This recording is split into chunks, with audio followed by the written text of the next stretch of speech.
নমস্কার বন্ধুরা, চলে এলাম আর একটা নতুন ভিডিও নিয়ে। আগের ভিডিওটা আমরা যেটা নিয়ে বানিয়েছিলাম সেটা হলো রাশিয়ান ক্যাম্পবেল ডোয়ার্ফ হ্যামস্টারের উপরে। আজকেরও ভিডিওর বিষয়বস্তু নিশ্চয়ই আমি বলবো। তার আগেই বলবো, যারা ভিডিওটা দেখছেন তারা অবশ্যই একটা লাইক করবেন, ভিডিওতে কমেন্ট করবেন যে কী বিষয়ের উপর ভিডিও দেখতে চাইছেন বা ভিডিওটা কেমন লাগলো সেটাও বলবেন, এবং চ্যানেলটা সাবস্ক্রাইব করে আমাকে উৎসাহিত করবেন নতুন ভিডিওর জন্য, এবং বন্ধুদের মধ্যেও শেয়ার করবেন। এবং একটা নতুন জিনিসের ইনফরমেশনগুলো আমি আমার মতো করে দেওয়ার চেষ্টা করছি, সেগুলো শেয়ার করবেন। এবং আর একটা কথা, যে যারা সাবস্ক্রাইব অলরেডি করেছেন তাদেরকে অশেষ ধন্যবাদ, আর মানে অনেক ভালোবাসা। আর বারবারই বলি, আমার কমেন্ট বক্সটা সবসময় আমি চেক করি। তা আপনাদের যেই বিষয়ে ভিডিও দরকার বা আপনাদের কোনো কোশ্চেন আছে, কোনো জানার ব্যাপার আছে, সেটাও আপনারা ওখানে বলতে পারেন। আমি আমার মতো করে সেগুলো সবই উত্তর দেওয়ার চেষ্টা করি। তো আজকে বেশি কথা না বলে আমরা আজকে এগিয়ে যাব আমাদের টপিকের দিকে। আজকের টপিকটা কিন্তু খুব ইন্টারেস্টিং এবং অনেক কিছুই জানার যাবে। আমরা আজকে যেই স্পিসিসটার ওপরে কথা বলবো বা প্রজাতির ওপরে কথা বলবো, সেটা হয়তো সবাই চেনে বা সবাই জানে। সেটা নতুনভাবে তাকে হয়তো সেইভাবে চেনানোর কিছু ব্যাপার থাকবে না, কিন্তু এদের ইনফরমেশনটা কিন্তু পুরোপুরি নতুন থাকবে আজকে। তো সবারই অনেক কিছু আশা করি জানতে পারবেন, বুঝতে পারবেন। তো চলুন বেশি কথা না বাড়িয়ে আমরা আজকে চলে যাব ভিডিওর দিকে। সেরিয়ান হ্যামস্টারকে আমরা সবাই চিনি মোটামুটি, যেটা আমি একটু আগেও বললাম। এবার আমি বলতে চাই যে সেরিয়ান হ্যামস্টার অ্যাকচুয়ালি কোথা থেকে এলো, এদের কোন জায়গার প্রজাতি, এগুলো সম্বন্ধে কিন্তু আমরা অনেক মানুষই জানি না।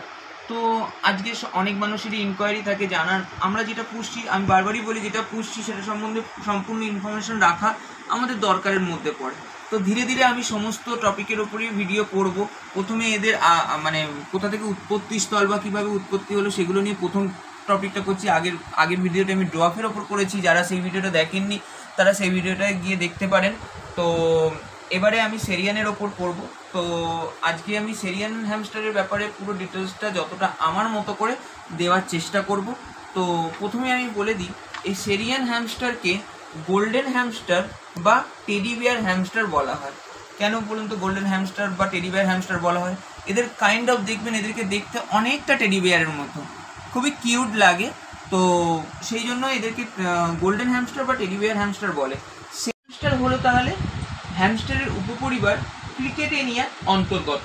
তাহলে এরা অ্যাকচুয়ালি উপপরিবার, হ্যামস্টারের উপপরিবার ক্রিকেটেনিয়ার অন্তর্গত। এবার আমরা জেনে নেব এদের প্রথম উৎপত্তিস্থল কোথায়, বা কোথায় প্রথম পাওয়া যায়, বা বলতে পারেন কোথা থেকে প্রথম আবিষ্কার হয়।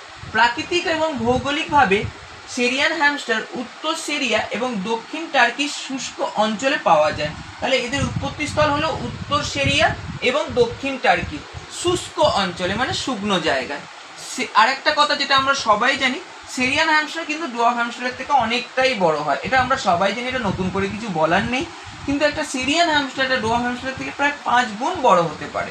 এবং সেরিয়ান হ্যামস্টারের প্রথম বর্ণনা আমরা পাই 1797 সালে সেরিয়াতে বসবাসকারী দুজন স্কটিশ ফিজিশিয়ানের লেখা ন্যাচারাল হিস্ট্রি অফ অ্যালেপ্রো নামক বইয়ের দ্বিতীয় ভাগে। তাহলে আমরা এদের সম্বন্ধে জানতে পারি প্রথম দ্য ন্যাচারাল হিস্ট্রি অফ অ্যালেপ্রো নামক এই বইয়ের দ্বিতীয় ভাগে এদের সম্বন্ধে লেখা বা বর্ণনা পাই। 1839 সালে ব্রিটিশ প্রাণীবিদ জর্জ রবার্ট ওয়াটারহাউস নামক এক ব্রিটিশ ভদ্রলোক,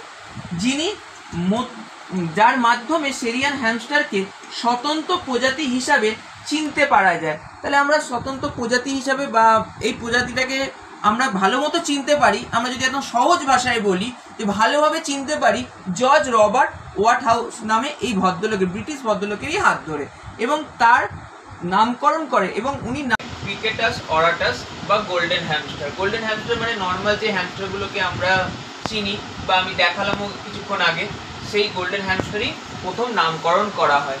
তো আশা করি আমি যে বিষয়বস্তুতে আজ আলোচনা করলাম সবার খুব ক্লিয়ার হয়েছে এবং বুঝতে পেরেছে। আমি আমার মতো করে আমার নলেজে যেটুকুনি হয়, আমি যেটুকুনি জানি, সেই হিসাবে আমি আপনাদের সঙ্গে শেয়ার করলাম।